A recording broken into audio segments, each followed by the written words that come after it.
featherweight division. It'll be Jordan Griffin versus Yusuf Zalal. No, there ain't no stopping us. Fly without boarding pass. Couldn't catch. Black Yusuf Zalal moving forward in red. Zalal a minus 135 favorite.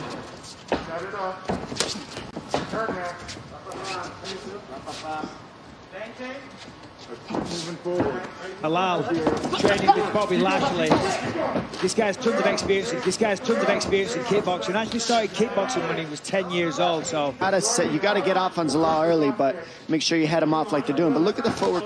Well, it's been a good week for Yusuf Zalal. He just got approved to buy a home in Colorado. So with his style, that's easier said than done. Well, to be honest, I mean, he does look very differently. Listening to his coach, he's planting his feet, and it's actually Zalal that's cutting off the cage and secures the first takedown of the night. Pretty good. Griffin could possibly use his size and his strength, and he's looked very good in this. I'd see him finding the most comfort. But Yusuf doing the right thing, attacking an arm, this and keep the key lock.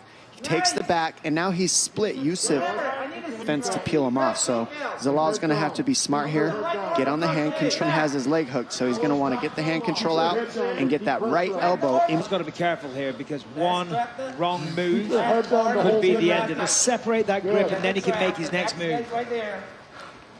They help with that right leg lock that you see Griffin have. Let's go good! Drag him down to the floor, if I'm honest.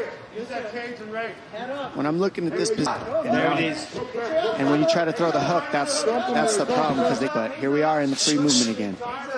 You see the constant stance. Finish his hands with a kick, being as it's hard to find Zalal with the hands. Finish your same combination several times now. Zalal coming alive with the flying knee. Good read too, because he's throwing 1-1-2, and a lot of times guys will duck that. It's a good read. Let's see if that continues to work for him as the fight moves on. Griffin leaning a lot on that famed UFC PI here in Vegas for his nutrition. Griffin right here to not get taken down, as you see how his head position is on the underhook side of you. Now from here, you see how he moved his head to the same side. Now Zalal has the head position here, that head position. And there, that's what allows it, so. And there, that's what allows it. So Griffin's got to get that head position, but it's the head position. Out the muscles, it will reduce the stamina that he has, and then coming into the second round. Yeah, very smart, Bisping of Griffin to ESPN Plus. You know, round two here, Mike, go ahead. That doesn't matter right now. And there's that patented imperative after round one. Yeah, both guys having a bit of fun here. Some smiles on the face. In Griffin's corner, he asked for him to make sure and keep the combinations coming. And because Zalal leans back, that's why you keep seeing that left high kick come up of Griffin. He felt that one. Sort of a desperation shot there by Griffin. It's taken out of you like that. You want to get it down to the floor, get hold of your man, and just take a few deep. He sees that Griffin was getting tired in the first round, so what does he do in the second round? He starts attack. Griffin doing the right thing. He beat the legs there, and so now he's going to have that back both in or not. Yes, there they are. Both are in now. Yeah, he's rallied, and now he's in control of this fight. Again, just like round one, Zalal's got to be energy to hang on someone's back in this position over time. So how much energy? Fatigued on the stool after round one. Yeah, you're right. He was taking some big, deep breaths. And like right now, we're seeing Zalal turning the tables. You are also carrying your opponent's body weight. There's that body shot again. Oh, nice jab. Yeah. Dan Ige, who beat Jordan Griffin earlier in his career, he said Ige wasn't able to get Griffin at 45 pounds. Here, slipped there by Zalal. See if Griffin can manage. Coming up on 2 minutes here to go round two. Yeah, this is really good for Griffin. I mean, it might have been an accidental slip, but without doing any work. Right now, he can take some deep breaths, but the round is coming. Griffin doing such a good job using his body. He looks a little bit more taxed and tired than Zalal, but he's doing such a good job taking this. Played a little bit, though. He should have put those hooks in way sooner. He would have secured the position. In the free-flowing on the outside was Zalal. So right here, this is now, but he's got to hope to get away.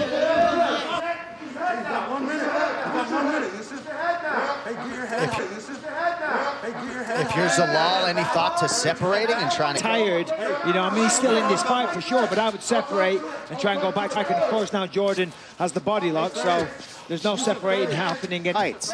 And you see Jordan Griffin with 25 fights. That's almost twice as many fights to win these fights. And right now, Griffin is fighting his style. Brother Hamza when he was 18 or 19 years old and thankful that his... The same thing pretty much every round. You know, he has these punching charges, nice head kick attempt, pushes across from the octagon, throws the combination, finishes with the head kick, and then can we go? Wow! Big shots. Now Griffin's like, I don't care, punch me. I'm a little bit tired, let me just get my air back. And then these multiple shots to the face, it doesn't matter how tough you are, that's going to open up, and it might put you unconscious.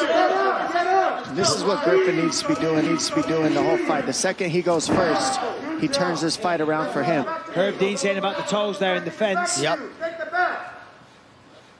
Yes. Jordan's been looking for this choke there, but he's really got to make the most of this position, because if Zalal gets... To allow Zalal back to his feet. Now he's upright. 3 minutes to go in this third and final. Now he's upright. 3 minutes to go in this third and final round. Anybody's... When they're striking. Zalal has outside strikes, adding to that total here. You can see that Griffin is his notice. Less than 2 weeks. Zalal did, pardon me, sorry, I got that wrong. And this looks close. I think he's got his hands together. It was a super twist. He just got to get some energy up. And right now, Zalal doing a good job. He's got that wizard. He's going to want to get his head in there so that he can create a little bit of space and use that underhook there with Griffin. 24-66, and those are all just to the head right there. There's another one of those. Zalal doing a good job with that wizard. The wizard is that overhook on that arm. That's how you stuff a double. Under a lot of pressure, he's fighting hard, he's getting a lot of takedown. So far, it's a lot. And on the feet, when they're separated, he's looking so good. And judges don't, and that has been a huge part of the game plan of Jordan Griffin, or so it would appear. So he's pushed him up against the fence. He has secured a lot of takedowns. He's controlled, he's taken the back occasion, threatened with the rear naked choke multiple times. So Zalal believes he needs a takedown here, but he's going for it. He might read the legs almost like he was doing a split. And when you do that, it separates the hand grip. Full knee again. The knees are so deadly from this guy. There it is again. Now an elbow from Zalal. Back his way, but Zalal, a clinician late with his hands in his... All right, down this we come. Final seconds of this one at featherweight. I mean, if I'm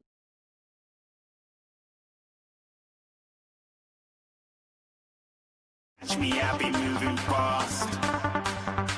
Call me a shooting star. Let 'em know who you are. Flying up in a bar. Wish on a star.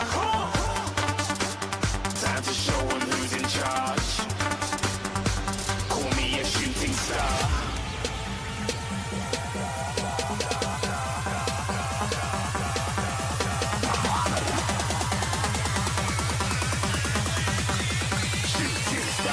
Even get to bronze. 29-28 for the winner by unanimous decision, Yusuf the Moroccan Devil Zalal. All right, so you